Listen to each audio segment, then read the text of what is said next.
জীৱনত কাৰোবাক পোৱাটো ডাঙৰ কথা নহয়, পোৱাজনৰ লগত জীৱনৰ শেষ পৰ্যন্ত কটাব পৰাটোহে ডাঙৰ কথা। আটাইতকৈ বিশ্বাস কৰা মানুহজনেই যেতিয়া বিশ্বাসঘাতকতা কৰে, তেতিয়াই জীৱনত অসহায় অনুভৱ হয়। যেতিয়াই জীৱনত অসহায় অনুভৱ হয়, তেতিয়াই মানুহে জীয়াই থকাৰ প্ৰৱণতা হেৰাই পেলায় আৰু মানসিকভাৱে ভাগি পৰে। তেতিয়াই জীৱনৰ গতিপথ সলনি হয়। গতিকে জীৱনটোক এনেকৈ গঢ়ি লওক, আপোনাক পোৱাটো যাতে মানুহৰ সপোন হয়। আপুনি মানুহৰ সপোন হ'বলৈ চেষ্টা কৰক। যি ঠাইত আপোনাৰ মূল্য নাথাকে, সেই ঠাইত নথকাই ভাল।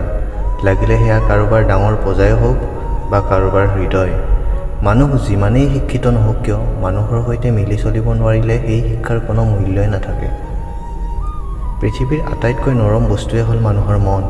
মানুহৰ মন ভাঙিবলৈ কোনো ধৰণৰ কঠিন বস্তুৰ প্ৰয়োজন নহয়। কেৱল মানুহৰ মুখৰ পৰা ওলোৱা কেইষাৰমান বেয়া শব্দই যথেষ্ট। সেইজন মানুহ কেতিয়াও তোমাৰ ভাল বন্ধু হ'বই নোৱাৰে, যিজনে তোমাৰ উপস্থিতিত তোমাৰ ভাল গুণ গায় আৰু তোমাৰ অনুপস্থিতিত তোমাৰ বেয়া গুণ গায়।